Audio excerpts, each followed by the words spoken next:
আমার স্বামী টিটু ঘর জামাই থাকত আমাদের বাড়িতে, কিন্তু সে ছিল ওর মা, কোনো কাজ করতে পারত না।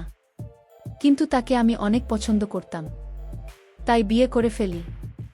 আমার মেজ ভাবি সন্তান হতো না, তাই আমার মেজ ভাই সবসময় মনমরা হয়ে থাকত, আর ভাবিকে বলতো তোকে ছেড়ে দিয়ে আরও একটা বিয়ে করব। কিন্তু হঠাৎ একদিন রাতে লক্ষ্য করলাম আমার স্বামী টিটু মেজ ভাবে ঘর থেকে বের হচ্ছে। তার কিছুদিন পর ভাবি হতে যাচ্ছে। আমি তা শুনে আমার মাথা ঘুরে গেল। তাহলে কি আমার স্বামী ভাবিকে? তাহলে মূল ঘটনা খুলে বলি। মাঝরাতে পানি খেতে উঠে নিজের স্বামীকে মেজ ভাবি ঘর থেকে বের হতে দেখে চমকে উঠল দিব্যারা। মেজ ভাইয়ের 4 দিন হল ঢাকায়, এখন ভাবি একা ঘরে। আমার স্বামী এত রাতে মেজ ভাবের ঘরে কি করতে গিয়েছিল সেটা জানার জন্য আমার মাথায় ঘুরপাক খাচ্ছে।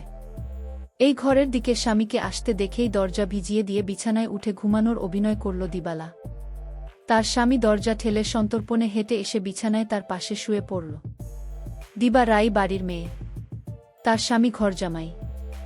দিবা জানে কোনো রকম অপরাধ করলে তাকে সহ তার স্বামীকে এই বাড়ি থেকে বের করে দেবে ভাইয়েরা, তাই এই ব্যাপারে আর কোনো কথা বলেন আদিবাসীরা। পরের দিন সারাদিন মুখ কালো করে রাখলেও তার স্বামী কিন্তু কে এই বিষয়ে কিছুই জিজ্ঞেস করে না সে। তারপরে রাতে দিবা আর কিছুতেই ঘুমাতে পারে না। তার বিশ্বাস তার মেজ ভাই যতদিন শহরে আছে প্রতি রাতেই বোধ হয় তার স্বামী মেজর ভাবে ঘুরে গেছে।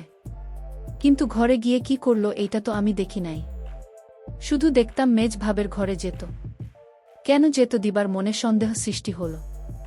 তার বিশ্বাসকে সত্যি প্রমাণিত করতেই যেন ধীরে ধীরে টিটু দিবালার পাশ থেকে গুড়িয়ে মেঝেতে নামান। এরপর পা টিপে টিপে ঘরের দরজা খুলে বাইরে চলে গেল। রাত এখন করতে হবে, একটা দুইটা। তৃতীয় কোনো কাজ না জোগাড় করতে পারায় ভাইদের উপর নির্ভর করেই বেঁচে আছে তারা দুজন। দিবালাটি তুলেই অর্থ উপার্জনের অক্ষমতায় পুষিয়ে দেয়। সারাদিন গাধার মতো বাড়ির কাজ করে। সারাদিন কাজ করায় শরীর এত ক্লান্ত হয় যে সারারাত মরার মতো ঘুমোয় দিবা না। কতবার তিতোতা কাপড় দিয়ে দিবালার ঘুম ভাঙাতে পারেনি। তাই রাতে যে দিবালা জেগে থাকতে পারে এমন কোনো ভয় ছিল না বলা যায়। আর এই সুযোগে মেজ ভাবের ঘরে যেত। কিন্তু কেন এত তা আমি কিছুই জানতাম না। পরদিন রাতে দীপা ঘুমায়নি। সে রাতে জেগেছিল তার স্বামী কি করে তা জানতে। তখনই দেখল দিবালার স্বামী বিছানা থেকে ধীরে ধীরে উঠে গেল, ঘর থেকে বের হয়ে মেজ ভাবের ঘরে গেল। কিছুক্ষণ পর মেজ ভাবি ঘর থেকে চিৎকার শোনা যাচ্ছে। মনে হচ্ছে ভাবির এক অন্য রকম চিৎকার। আমি ভাবতে থাকলাম কি হতে যাচ্ছে এখানে। আমি কিছুটা আন্দাজ করতে পারলাম না আসলে ওই ঘরে কি হচ্ছে। টিটু চলে যেতেই বালিশে মুখ গুজে ফুপিয়ে কেঁদে উঠল দিবানা। সে তার স্বামীকে কত ভালোবাসে, সে কি করে সারাদিন তার জন্য, আর সে কিনা তার সাথে বিশ্বাসঘাতকতা করতে পারে। দিবালা ভাবল এইভাবে ঘরে কেন আমার স্বামী টিটু যায়, এটা আমার যে করে হোক জানতে হবে। পরের 2 রাত অনেক চেষ্টা করেও জেগে থাকতে পারল না দিবালা। সারাদিনের কাজের দখলে এতই ক্লান্ত থাকত যে মাঝরাত পর্যন্ত বিছানায় শুয়ে জেগে থাকা তার পক্ষে অসম্ভব ছিল। তারপরে যখন মেজ ভাই চলে এলো তখন থেকে দিব্যা কিছুটা নিশ্চিন্ত হল। তার কয়েকদিন পর এক রাতে গভীর ঘুমে ঘুমিয়ে রয়েছে দিব্যারা। অনেক ধাক্কাধাক্কি করে তাকে উঠল তার স্বামী টিটু। ঘুম জড়ানো ক্লান্ত কণ্ঠে দিবালা বলল, কি হয়েছে? এত রাতে ডাকেন কেন? লাইটটা একটু জ্বালাও তো। সারাদিন কাম কইরা কুল পাই না। উনি আছেন তার চিন্তায়, এখন ঘুমান। এই বাড়ির সবচেয়ে অবস্থাপন্ন বলা যায় মেজ ভাই শহীদকে। তার স্ত্রী অবস্থাসম্পন্ন ঘরের মেয়ে। শহীদ মিয়ার বড় চালের আড়তের ব্যবসা, গ্রামের দিকে হলেও শহীদের ঘরটা দেখার মতো। ইট সিমেন্টের দেওয়াল আর টিনের দোচালা। তার ডান পাশে 2টা ইটের তৈরি ছাপরা ঘরে থাকে ছোট ভাই বাদল, তার বড় ভাই জলিল। তাদের 2টা ঘরের মুখোমুখি উঠোন পেরিয়ে একটা টিন আর বাঁশের তৈরি ঘর। এখানে দিব্যারা আর টিটুর সংসার। দিবালা খুব চিকন আর কালো হওয়াতে বাবা মায়ের মৃত্যুর পর 3 ভাই অনেক খুঁজেও কোনো পাত্র পায় না। শেষমেশ এক ভবগুড়ে ভাই মাগো ছেড়ে টিটুকে ঘর জামাই হিসাবে আনে। ভেবেছিল টুকটাক কিছু কাজে তাকে লাগাবে, কিন্তু সে পুরকর্মা। সেই দিনের প্রায় 1 মাস পর বাড়িতে বিরাট উৎসবের মতো আয়োজন হল। দিবার আর ছোট ভাইয়ের 2টা, বড় ভাইয়ের 3টা সন্তান হলেও মেজ ভাই বিয়ের 4 বছর পরেও সন্তানের মুখ দেখতে পারেননি। মেজ ভাই আর একটা বিয়ে করবেন কি না এটা নিয়ে চিন্তাভাবনা করছিলেন। যে স্ত্রী তাকে সন্তানের মুখ দেখাতে পারবে, মেজ বুকে তাহলে এই বাড়ি ছেড়ে চলে যেতে হতো। ঠিক এই সময়ে আনন্দের সংবাদটা পেলাম সবাই। মেজ বৌমা হতে চলেছে। মেজ ভাইয়া আর ভাবি আনন্দ দেখে কে এই উপলক্ষে এই উৎসব আয়োজন। দিবারা যখন আনন্দের সাথে কিন্তু কে এই খবরটা দিল তখন সে সামান্য একটু মুচকি হেসে বলল, ভালি তো। শুনছিলাম কোনো ফকিরের কাছ থেকে পানি পড়া নিচ্ছে।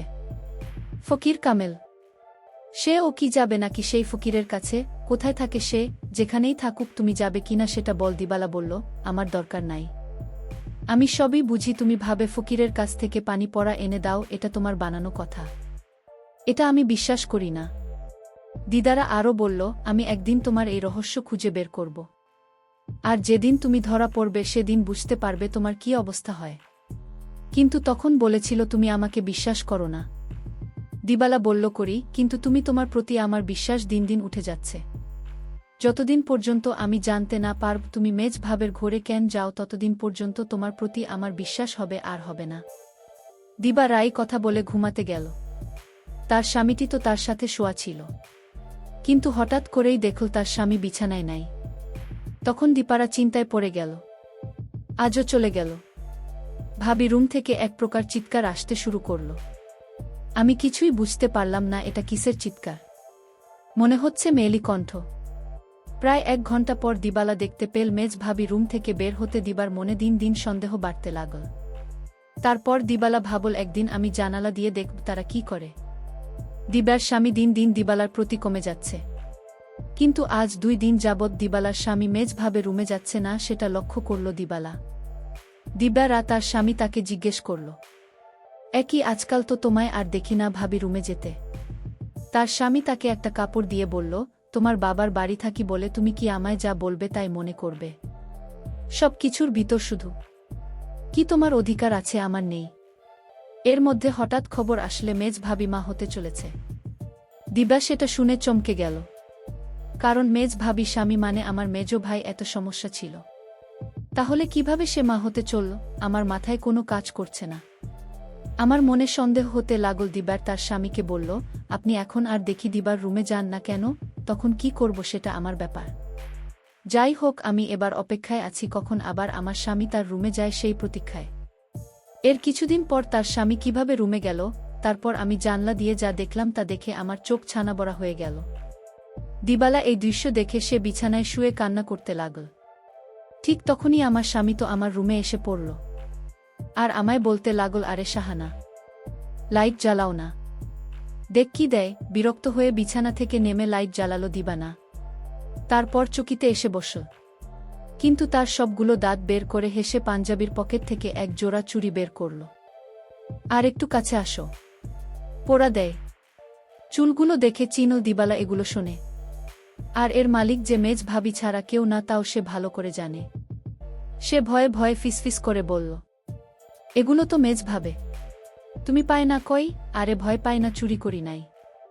মেজ ভাবি আমাকে দিচ্ছে। বলো কি? সে কেন দেবে? তোমাকে একটা কথা বলি। কই কই কই রাও, এতদিন কইতে পারি না ঈশ্বর মে। ভাবছিলাম তুমি আমায় ভুল বুঝবে, কিন্তু তোমায় আমি কি কিছু গোপন করে বল, ভুল বুঝো না বু। মেজ ভাই এবার ঢাকায় যাওয়ার পর কয়লা আমি মেজ ভাবের ঘরে গেছিলাম। তিনি তো আবার বলল, মেজবাই ঢাকা যাওয়ার পরে মেজদা বের করা খুব জ্বর হয়েছিল, কিন্তু তার যত্ন করার মতো কেউ ছিল না। তাই ভাবি, কই দেখি তোর আমি ভাইয়ের মতো দেখি। আমার সারাদিন ভাল লাগে, খালি একটু দুর্বলতা থাকে, কিন্তু রাত হলেই জোর বাড়ে। তুই কি গাইতে আইস? আমার মাথায় একটু পানি ঢালতে পারবি? দিবালা অবাক হয়ে বলল, আমারে করতে পারো? ছোট ভাবি বড় ভাবি আছে, তোমার করল কেন? আমাদের সারাদিনে জলের কথা একবারও কইল না। তিতু মুখটাকে মলিন করে বলল, দেখলাম, সব আমার কপালের দোষ। আমি জানতাম তুমি আমার সন্দেহ করবে। আমি কি আর সে বিশ্বাস পাওয়ার যোগ্য? দিবালা এবার কাদো কাদো হয়ে বলল, না গো, আমি ওটা বলি নাই। আমি তোমারে বিশ্বাস করুন না তো কারে করুন খ? তুমি ছাড়া আমার আর কে আছে? তুমি আমারে টোকাই বা ফিরিস্তা? আশা করি ও বিশ্বাস করুন না। এই না হলে আমার বউ। শুনুন, ভাবে কইলাম দেওয়ালে পাঠিয়ে দিবেন, এভাবেই বলল। আহা বেচারি, সংসারটা লাইগা কাজ কইরা সারাদিন মরছে, তারা বাড়িতে থাকতো করা কেন? দিবারা জানে যে আমি তোমার ভাই মানে। তুমি আছো, দিবালা কিছু মনে করবেন না জানলেও। ওর মনে এত নষ্ট না। তবু আমি তোমাকে কিছু করি না এই দলে। তাছাড়া উচিত পরের বাড়িতে থাকি। বেশি তর্ক মানায় না। এই জন্যই আমি তোমার ভাবে রুমে গেলাম চুপি চুপি। কারণ রাতে তোমার ভাবির মাথায় পানি না দিলে কি তখন জোর ছাড়ত? আমি যদি ভাবি পাশে না থাকতো, আমার মাথায় পানি না দিতাম, তাহলে জ্বলে মইরা যাইত। এতদিনে ভাবিকে কবরস্থানে রেখে আসতে হতো। দিবালা তখন বলল, সবই বুঝলাম, কিন্তু একটা বিষয় আমার মাথায় ঢুকছে না। ঋতু বলল, কি কথা তোমার মাথায় ঢুকছে না আমায় বলো। দিবালা তখন বলল, আমার মেজ ভাইয়ের সমস্যা ছিল, কিন্তু সে কিভাবে মা হতে চলেছে। আর ভাবি ঘর থেকে কিসের আওয়াজ আসতো, কিন্তু তখন বলল, তুমি দেখি আবার আমাকে সন্দেহ করছো। এই সন্দেহটা তোমাকে দূর করে দেয়। তোমার মেজ ভাবি একদিন আমায় বলল, আমার সংসারটা মনে হয় ঠিক হবে না। আমি বলেছিলাম, কেন টিকবে না? কারণ আমার কোনো সন্তান নেই, তাই স্বামী আর একটা বিয়ে করতে পারে বলে আমায় বলল। আর তখনই আমি বলেছিলাম তোমার ভাবিকে, শোন, তুমি কিচ্ছু চিন্তা করো না, আমি সব ব্যবস্থা করছি। আমি তখন এক ফকির বাবার কাছে গেলাম। ভাবি সমস্যাগুলো খুলে বললাম। ফকির বাবা বলল, আমি তোমায় এক গ্লাস পানি পড়া দিব, সেটা 23 ফোঁটা করে 7 খানা খেতে হবে। তাও নিজ হাতে খেলে হবে না, তার স্বামী তাকে খাওয়াই দিতে হবে। তখন তো বড় ভাই বাড়িতে ছিল না। আমি কোনো উপায় না পেয়ে এক গ্লাস পানি পড়া নিয়ে আসলাম। আর এই ফকির বাবার পানি পড়া খেয়ে আল্লাহর রহমতে সে সন্তান লাভ করেছে। বুঝলে এবার দিবা না? আর তোমার ভাবি ঘর থেকে যে শব্দ আসতো সেটা ছিল এলইডির শব্দ। তুমি তো শুধু শুধু আমার সন্দেহ করতে। দিবার চোখ ভিজে ওঠে। আহা, তার এই স্বামীকে আর ভাবি কি নাকি সে ভুল বুঝেছে? কি বাজে চিন্তাই না করেছে সেই রাতে তার স্বামীকে ভাবে ঘর থেকে বের হতে দেখে। সে সিদ্ধান্ত নেয় তার সহজ সরল এই স্বামীকে আর কোনোদিন সন্দেহ করবে না। সে কিছু বলল, আমি সেবা যত্ন করাতে ভাবে সুস্থ হইয়া গেল, তাই তো খুশি হইয়া দিলেই চুরি জোড়া কোয়েল দি বাজারে দিও। তবে দিনের বেলা এটা পুরো না শাহ না বুঝি তো পরের ঘরে থাকি 5 লোকে 5 কথা বলবো। দিবা তখন কেঁদে কেঁদে বলল, আমি তোমাকে অনেক কষ্ট দিয়েছি, তোমাকে অযথা সন্দেহ করছি। আসলে তুমি নিষ্পাপ। দিবালা বলল, তুমি মেজ ভাবের ঘরে গিয়ে মেজ ভাবিকে মায়ের মতো যত্ন করে সুস্থ করে তুলেছে, এরকম স্বামী এখনকার যুগে পাওয়া বড় কঠিন। দিবা বলল, আমায় ক্ষমা করে দিও তুমি। তুমি ক্ষমা না করলে আল্লাহ আমাকে ক্ষমা করবে না। কিন্তু তখন হেসে বলল, আমি তোমাকে ক্ষমা করে দিয়েছি। বন্ধুরা, আজকের গল্পটি কেমন লাগলো তা অবশ্যই কমেন্ট করে জানাবেন। আর এরকম নতুন নতুন ভিডিও পেতে আমার চ্যানেলটিকে সাবস্ক্রাইব করে পাশে থাকবেন। ধন্যবাদ।